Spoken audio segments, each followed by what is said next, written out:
Since the country was founded, voting has been a cornerstone right that people have fought and died for. In recent elections, the security of each ballot has been in question. About a quarter of Americans say they have concerns about the way votes are processed, according to a PBS-NPR Marist poll. The numbers also show widespread voter fraud is very seldom. An American is more likely to be struck by lightning than to get impersonated as another voter at the polls. In recent weeks, several states have tried to change their voting process on the home stretch of the election. In the battleground state of Georgia, politicians are squabbling over new voting rules that would allow counties to delay certification of votes, hand counting, and other changes as early voting gets underway.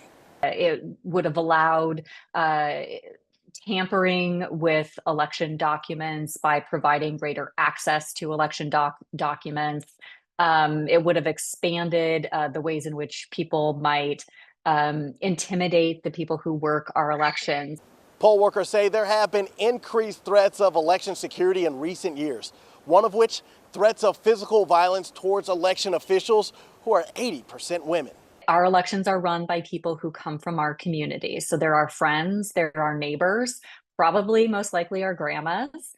In St. Louis County, Missouri, Democratic Board of Elections Director Eric Fay says he hasn't faced threats, but knows many colleagues who have. Fay says false information is a real threat to the election process. Folks have questions. Talk to your local election officials. Don't just read a bunch of stuff on social media.